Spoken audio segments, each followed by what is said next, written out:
Bonjour and welcome to A Language I Love Is, the podcast that's all about languages, linguistics and love. This episode is a trip to another island, this time one just off the northern coast of France.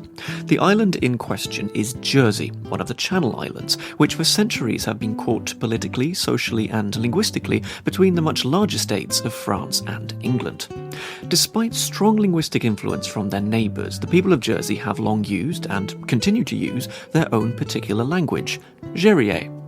As a descendant of Old Norman, the language of William the Conqueror, this language can also be classified as one dialect under the umbrella term of Norman. Jèrriais is therefore a great way to get into Norman, its relationship with French, and its historical influence on English, and I really could not have asked for a better guest to introduce Jèrriais for us. My guest is Geraint Jennings, a linguist, language teacher, translator, and a native of Jersey. He translates for the government of Jersey and has worked for the l'Office du Jèrriais and Jersey Heritage. You'd be hard-pressed to find someone more qualified to talk about Jèrriais and the history of the Channel Islands, and it's a pleasure to have him on the podcast. Before we get to Geraint and Jèrriais, I'd just like to thank the show's supporters on Patreon for their continued support. You can become one yourself by heading on over to Patreon and subscribing for some bonus content. Also, please don't forget to subscribe and leave a rating on your preferred podcast platform, ideally a good rating, and to check out the show on YouTube too. Now, here's Geraint talking to me about Jèrriais.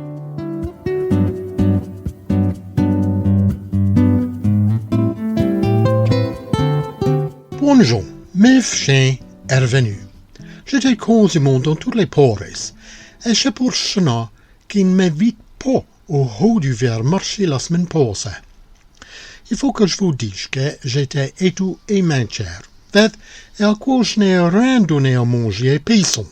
C'est pour qui vous pouvez accater des crêpes ou des ondules sans crainte d'être empoisonné. Sur chez Rocher, j'ai ouï bien drôle de choses, mais voici ça pour un autre fait.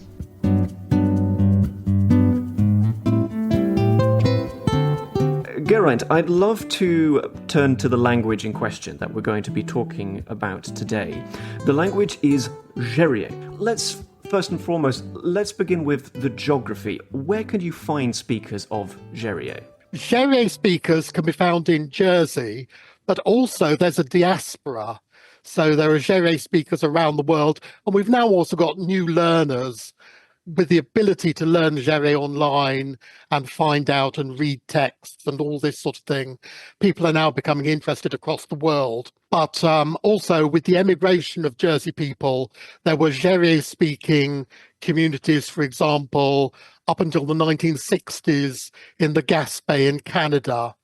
And plenty of Canadians of Channel Island ancestry can remember their grandparents speaking Jèrriais, Jennings.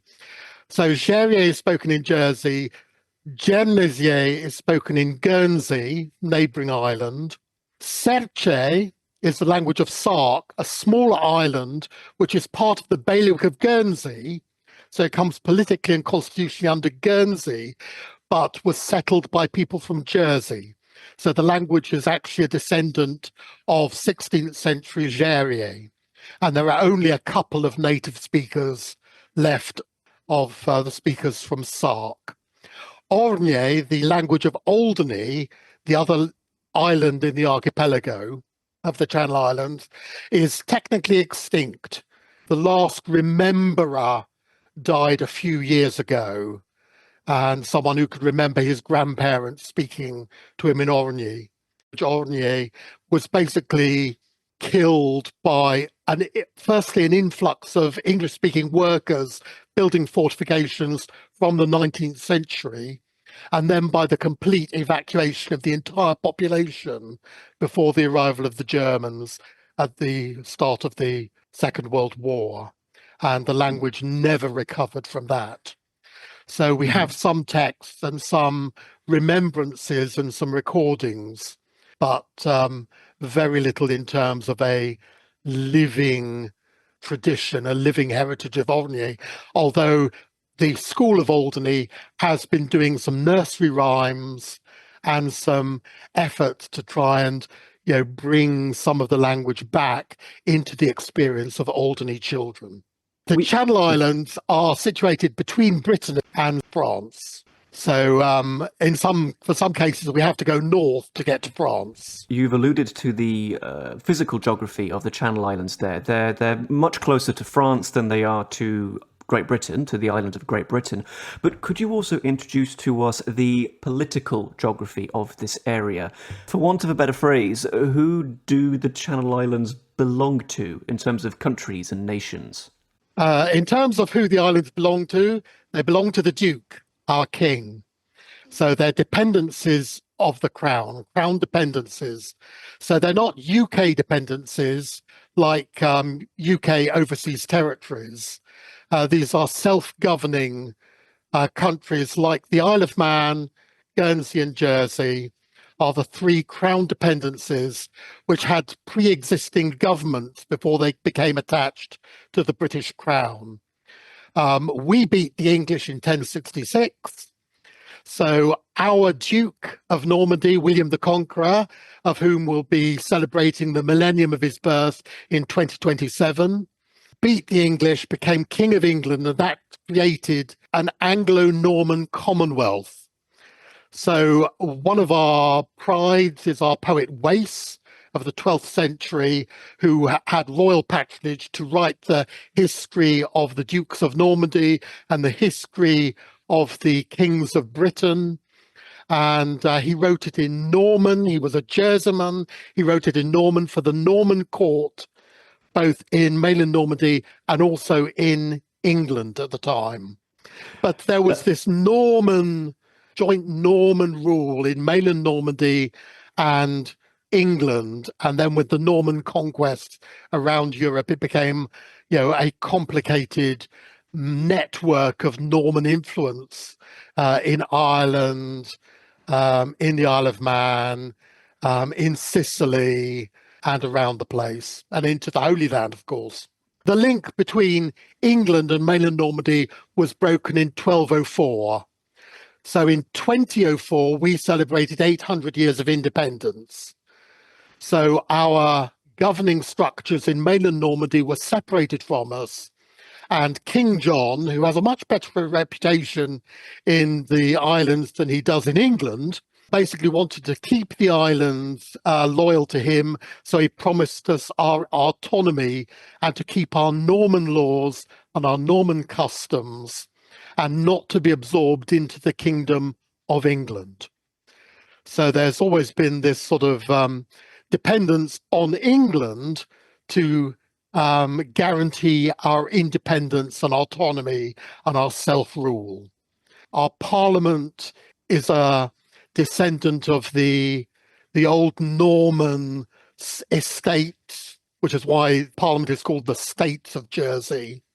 Similarly, in Guernsey, the States of Guernsey. These are the estates of the people, the crown, and the clergy coming together to make laws and decide affairs. So since 1204, we've been separated from mainland Normandy constitutionally and politically and militarily, but not culturally. The Norman language continued in Jersey and the islands here, as it does in the regions of mainland Normandy. So if I now mention the linguistic unity, we're preparing for an annual festival in June, which brings together speakers of mainland Norman from across Normandy, of Jèrriais, Jèrriais, and we get to share our different varieties of Norman. So Jèrriais is a Norman language. And there are different varieties of Norman spoken in mainland Normandy and in the islands. The Norman spoken in the islands has the particularity of having been associated with English for many centuries. So we've got a bit of an English influence in the language, where they've got more of a French influence in mainland Normandy. But basically, I can have a conversation with someone from the coast of Normandy closest to us. It becomes more difficult as we head further east and get further apart, because there's no Norman television station or Norman radio station to provide the linguistic unity, and there's no Norman government to actually impose any linguistic unity. So we have a richness of varieties of Norman and of Norman literature in the different dialects and varieties, which we get to share at festivals and increasingly online. So you mentioned the term Norman there. Normans will be familiar to anybody who's gone through the English education process as well, 1066 and all that. This is the language that they carry over to England, very influential on the development of English. Can I presume, therefore, that on the Channel Islands, you don't much like the term Jersey French, for example? You wouldn't like the F word in this particular case. If you agree with that, how would you characterise the relationship between Jèrriais and French, what people know of as French? The problem with the term Jersey French is there's a Jersey variety of French. French was the only official language in Jersey for centuries until 1900, when English became a second official language. Jèrriais became a third official language in 2019. So we now have 3 official languages. And if you see a Jersey banknote, you'll notice it's trilingual. The 3 languages are represented on it. But with official French in Jersey is not Parisian French, because it derives from the Old French of the Norman law courts. So Jersey laws written in French and commentaries on the law, which give us our Norman law custom, and the way Norman law is interpreted in the courts and decided. This is written in a particular dialect of French. I mean, it's basically French, but with a slight tinge of certain phrases. And also the French of Jersey is influenced by Jèrriais. So, for example, in law and legal contracts, certain geographical terms are actually borrowed from Jèrriais. But of course, the influence of French as an official language has influenced the development of Jèrriais. And so we borrow quite a few words from French and also borrow from English and international words. But quite often French is our go-to first port of call when we're trying to develop new vocabulary. And we may take a French word and then Jèrrify it. So adapt it to the phonology of Jèrriais and the sound patterns of Jèrriais so it fits in with the modern language. Would it be fair to describe the relationship between these 2 languages, between Jèrriais and French, either in its standardized form or its Channel Island form, as the relationship between cousins, perhaps? Like they're both descendants of Latin. Yes. So if I go back into history, of course, as you say, French and Jèrriais are both descendants of Latin, rather like Italian, Portuguese, Romanian, and other regional languages in France and neighbouring countries like Walloon, Picard, Gallo in Brittany, which is very close to us, Franco-Provençal, Occitan, and you have these varieties which all developed on the territory of what was Gaul. Of course, what did the Romans ever do for us? They left us Latin. But as the Roman Empire collapsed, the different varieties of Latin started developing as local vernaculars. You have these isoglosses happening, these linguistic boundaries where certain changes happened and certain changes didn't happen. So there's a line in the north of France which divides certain linguistic phenomena. For example, I like to tell people that if they know the word vaccination, they already know one word in Jèrriais because they know the word for cow, vac. Because vaccination was originally developed from cowpox, a disease caught from cows by milkmaids and farmers, but that protected you against smallpox. So if you infected people deliberately with cowpox, they were protected from the lethal disease of smallpox, and the Latin for cow, vacca, which gives you the Latin word vaccination. But our word for cow, and Jersey cows are very special to us, our special Jersey cow, So the word for cow in Jèrriais is voc. That's kept the k sound from Latin, whereas in French, the k has changed to a sh. So the French word for cow is vache. So south of this line, you've got French and their vache, and north you've got the Normans and their voc. But the other influence which makes Norman different from the other varieties of Gallo-Romance, which also developed in the same way, having the same sound changes or lack of sound changes from Latin, is the arrival of the Norse people. So the Vikings came from the 9th, 8th, 9th centuries, started colonizing the coasts, started attacking, started settling, and they brought a lot of place names, and they brought their Norse language. And in 911, the Norse did a deal with the King of France, and the leader of the Norse, Rollo, agreed to go no further nearer to Paris, but to receive instead Christianity and also the lands between the territory of the King of France and the Channel coast. And also they did a dirty side deal that the King of France didn't mind if the Normans headed west against the Bretons.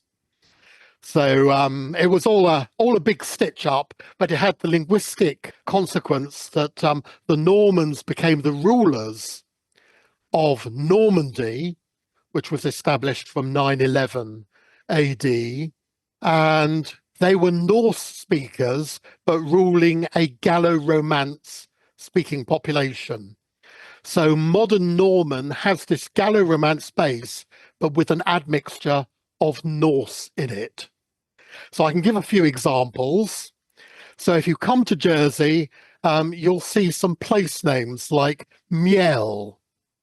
And if you're a French speaker, you may think that's connected with honey. But no, Miel are dunes from Mielar. And a farmyard is a hogar. I would drink my tea out of a mog. English speakers may say, haha, but that's an English word. And you go, no, but mug isn't an English word. It's a Norse word, borrowed either by Norse settlers in the north of England, bringing it in from the north, or by the Normans bringing it in from the south after 1066. So our word mug, is a Norse word which is basically brought into Norman by the Norse speakers at an earlier time than it actually went into English. Other words I can mention are écrier, to slip, and that's related to the English word scree, so loose stones on which slide off a hillside or a mountain. But écrier, and a children's slide is an écriade. You may not think of Vikings if you think of a children's slide, but there's a linguistic connection in Jèrriais. So there are these place names and these everyday words and words for the countryside, and especially a lot of maritime vocab, which derives from Norse and has given Norman its particular unifying feature, along with these changes which either did or didn't happen with reference to French when changing from Latin.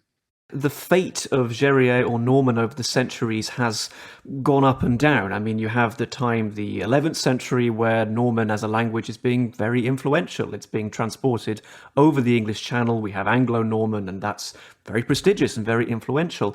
Since then, though, its fortunes as a language, Jèrriais I mean, have declined rather.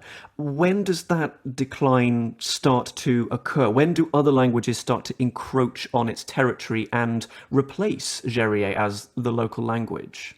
Well, we can say that Jèrriais was not an official language because French was the official language, but it would be a case of really code switching where people would write in French but speak in Jèrriais. So they discuss things, they discuss law, legal contracts, business affairs, and then write it down in French.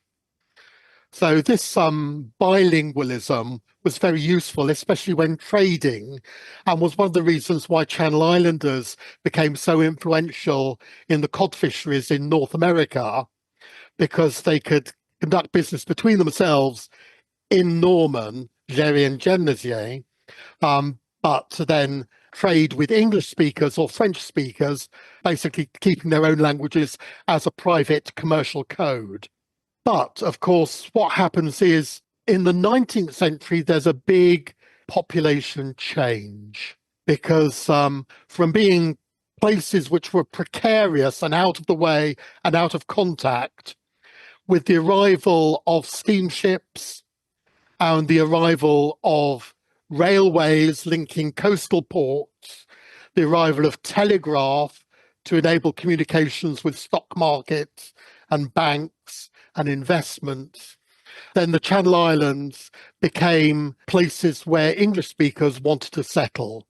And especially after the Napoleonic Wars, there was a big influx of English speakers into the Channel Islands.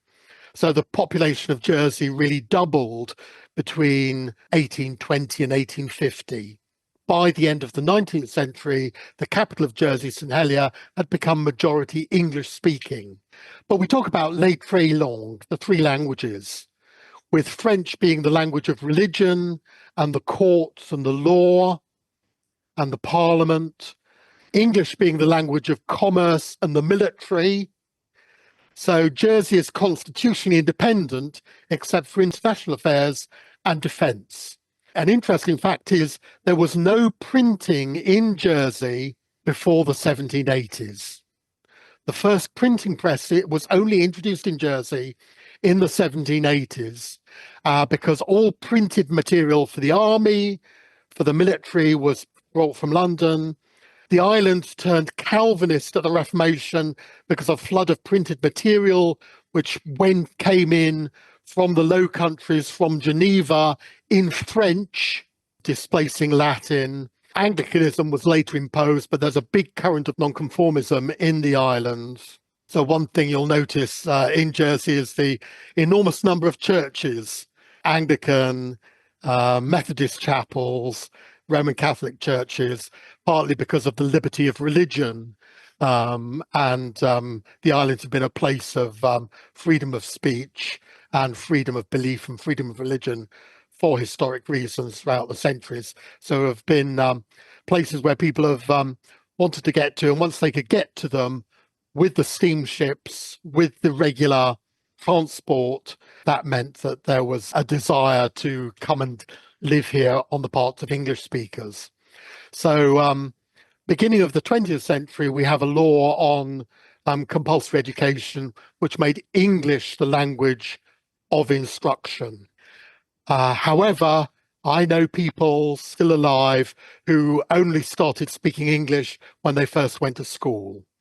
So their first language in the home was Jèrriais, but that generation is now sort of on its way out, unfortunately. But we're still in the situation where people can remember going to school and not speaking a word of English. And who imposed that law about English? That would have been Jersey itself. It's the Jersey people themselves. It's we have no one to blame but ourselves.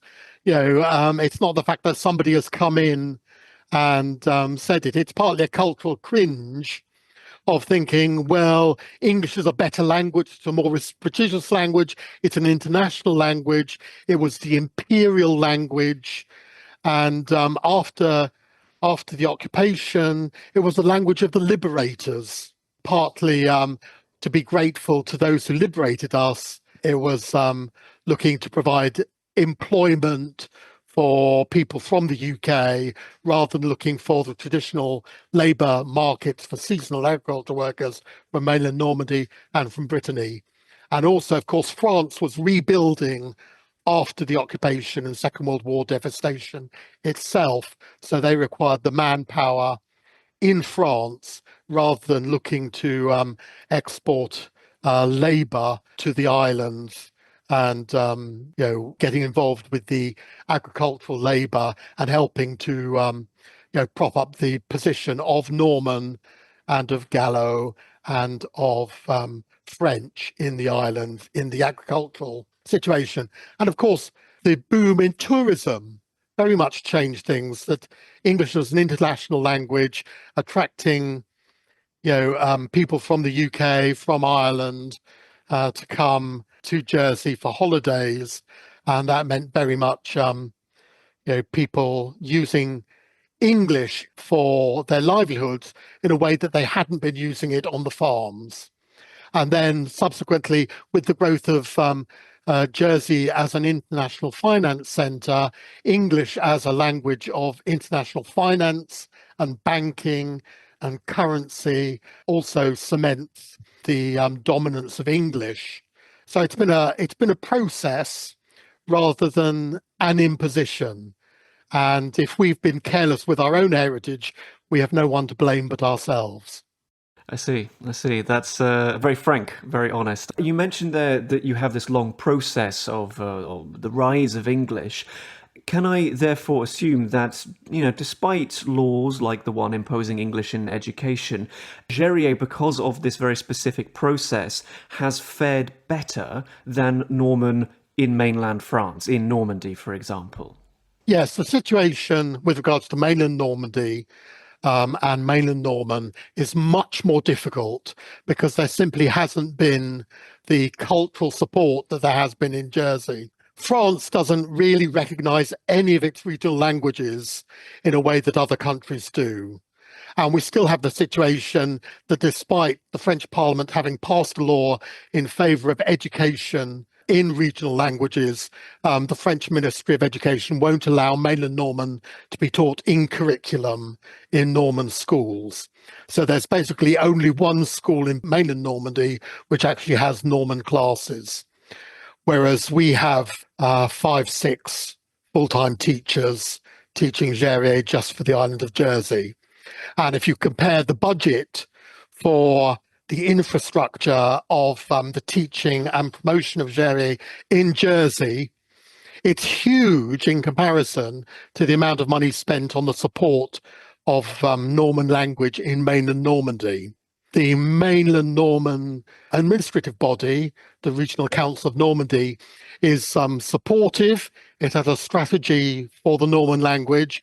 I'm a member of the Norman Language Council, which helps advise the Regional Council of Normandy on Norman language and usage, but it's still very much in a very much poorer situation, even than by comparison with neighbouring Brittany, where Brittany supports Breton and Gallo, Gallo being the Romance regional language of Brittany, which is similar to Jèrriais, and there's an element of intercomprehension there. So Brittany does much more in terms of supporting its regional languages than currently the Regional Council of Normandy is able to do, partly because it doesn't get the support from central government in Paris.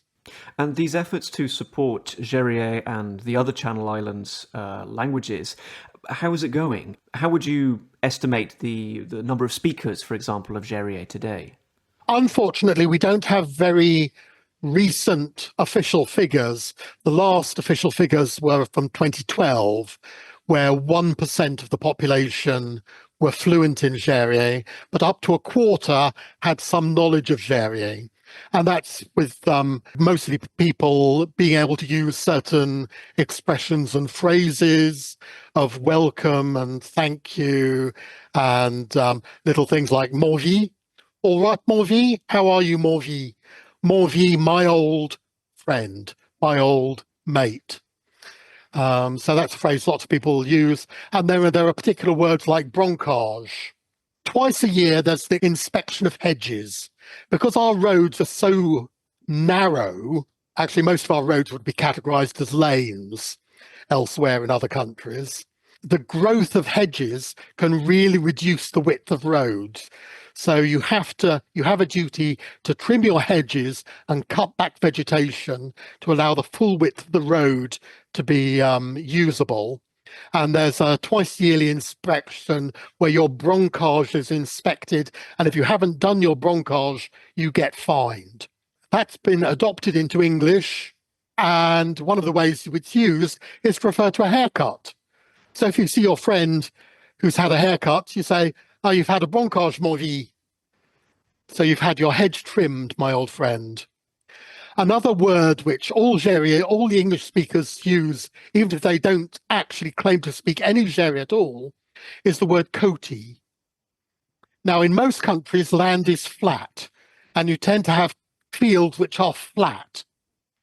Whereas because of the geography of Jersey with its valleys, we have steep-sided fields on the coast and on the sides of valleys, which is where a lot of our potatoes are grown, which is why we get the early potatoes being tilted towards the sun, catching those sun's rays, and also being sheltered.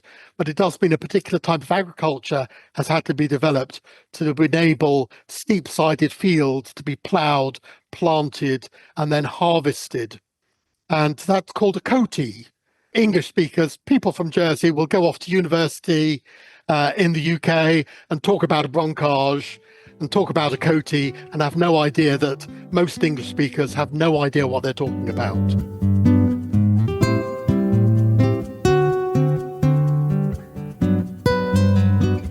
Geraint, what is your relationship with Jèrriais? How did you come to be so proficient in this language? Well, I'm not a native Jèrriais speaker. I was brought up in St Helier, the capital of Jersey, in an English-speaking family, so not in a rural environment surrounded by Jèrriais every day, but there was Jèrriais around.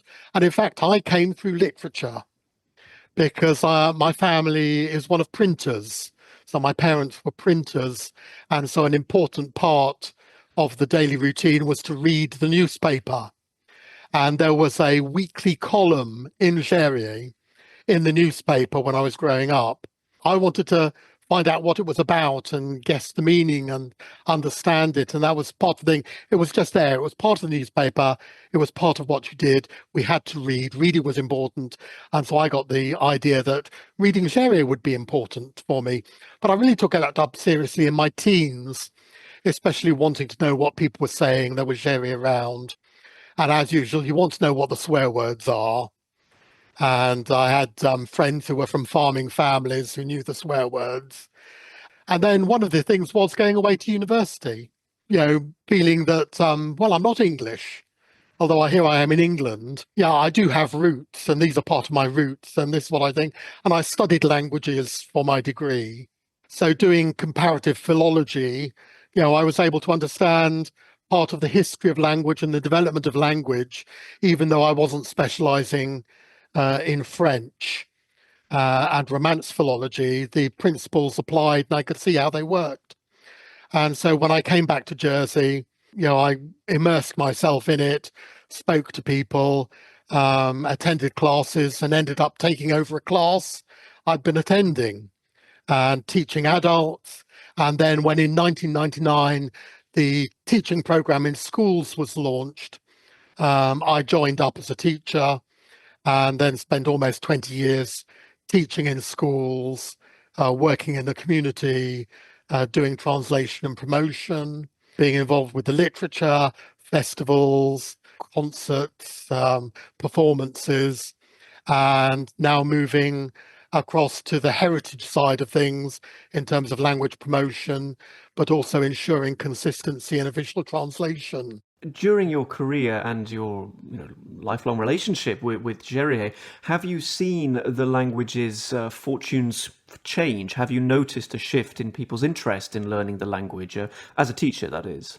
One of the things is that, from being a thing which was really something adults did, something the old people did, it's become much more something children do because of the spread of Jèrriais in schools.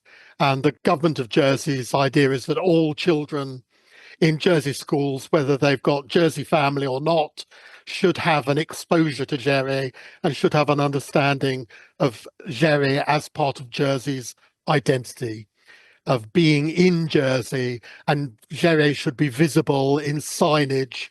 So Jèrriais is much more visible publicly than it was, used for commercial purposes in terms of branding.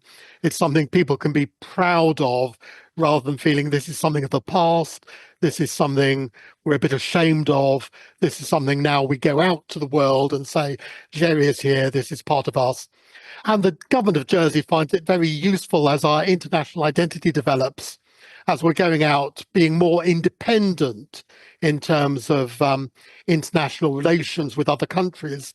A bit of bilingual branding goes a long way in terms of persuading people that we're not part of England and we're not New Jersey.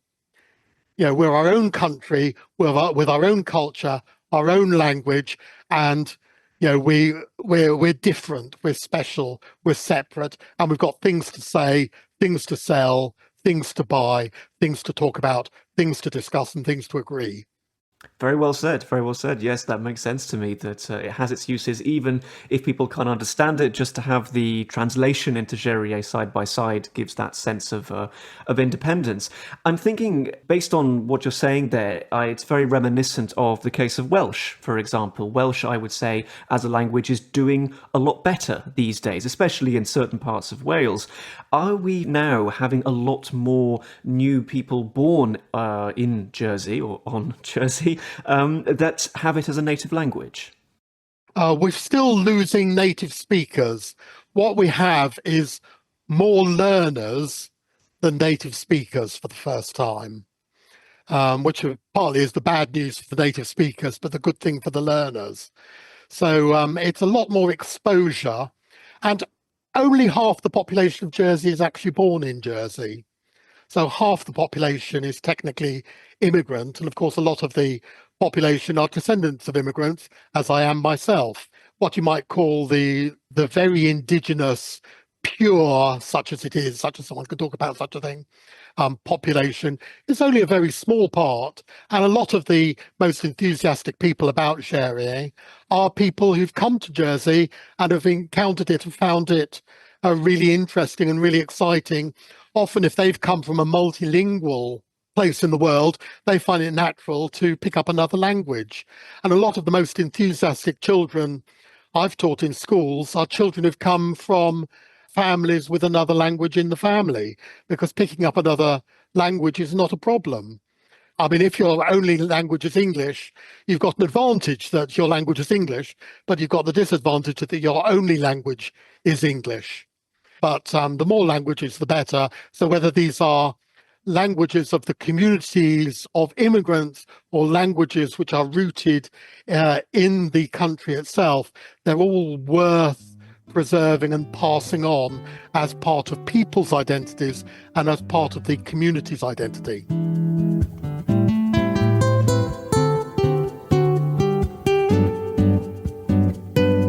I would very much like to know, Geraint, what is one thing that you have for us today that you particularly like about Jèrriais? One thing I particularly like is my favourite word, entchéthaûdé. Entchéthaûdé. It means enchanted, bewitched. Partly there's a big folklore culture about witchcraft in Jersey, so it brings up that with the literature. But also it's such a typical word in terms of its sounds, with the ch and the in it. Entchéthaûdé. And cheddau is a wizard.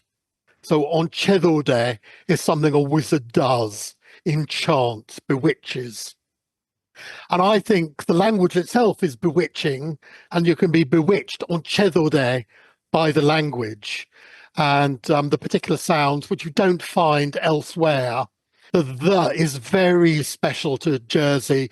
You don't find it in any other varieties of Norman, where an R has turned into a the phonologically. So, for example, related words, the word for father is père. So not père, like in French, but père with a the. And marier, to marry, with a the.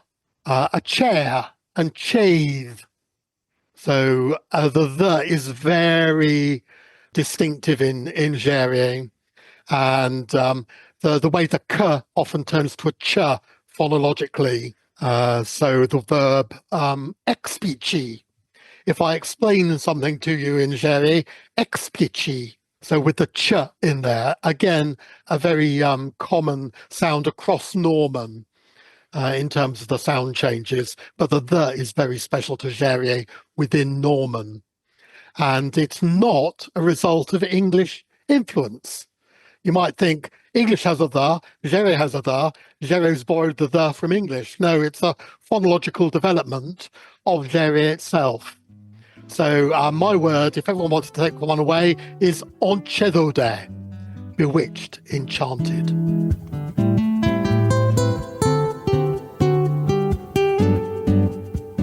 As we conclude our conversation, I would very much like to know, what is your parting point for the listeners? As they go out into the world, I like to think better educated and enthused about Jèrriais.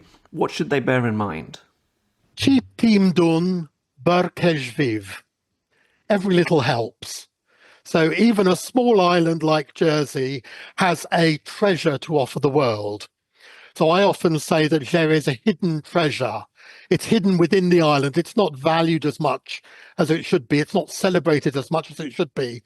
And people think about Jersey and they don't think of it having its own culture, about it having its own literature, about having its own wealth of language and expression and folklore and the whole intangible cultural heritage, which is only described often in Jèrriais and has never been written down in English or in French. So to truly understand Jersey, you really need three languages.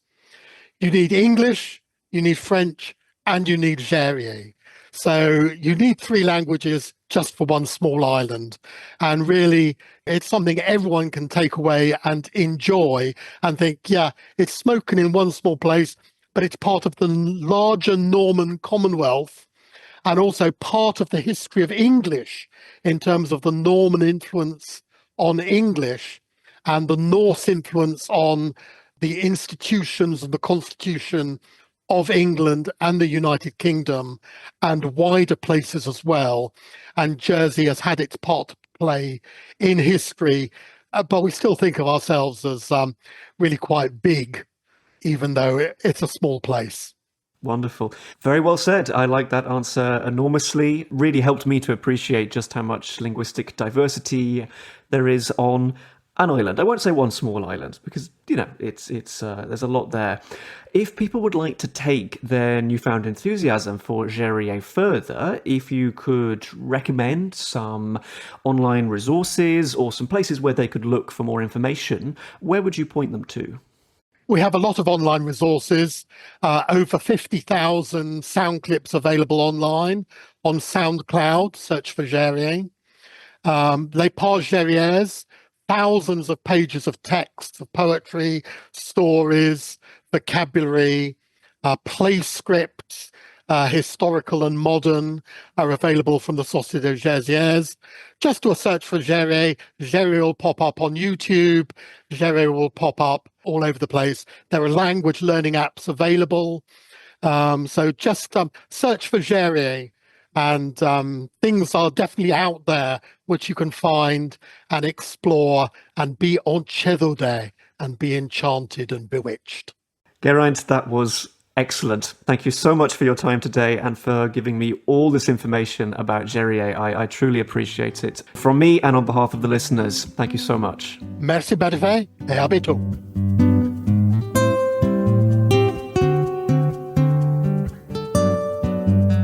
Just a short final fun fact from me for this episode, namely a brief look at the name of the island of Jersey itself. Of course, Jersey has given its name to a common noun and an item of clothing, as a term for a knitted jumper, or sweater, if you're of that persuasion. I was surprised to learn recently that you can also wear a Guernsey as well as a jersey. Now, Jersey and Guernsey, two of the Channel Islands, are united in their ending, E, spelt E-Y. This shared ending comes from a word in Old Norse, A, meaning island. You can also find this at the end of Orkney. According to some experts, Jersey and Guernsey are etymologically Gers Island and Grani's Island, from two Old Norse personal names. Old Norse A has a long Germanic prehistory, and its Proto-Germanic ancestor was Aujor. This got compounded at an early point in time with the word for land to form Aujorlanda. This passed into Old English as Eeuwland and eventually became Modern English island. That's all for this episode of A Language I Love Is. My thanks go to my guest today, Geraint, for taking so much time to talk to me about Jèrriais, and also to the podcast's first few supporters on Patreon. My thanks also go to you, dear listener, for listening. Until the next time, keep well and keep loving language.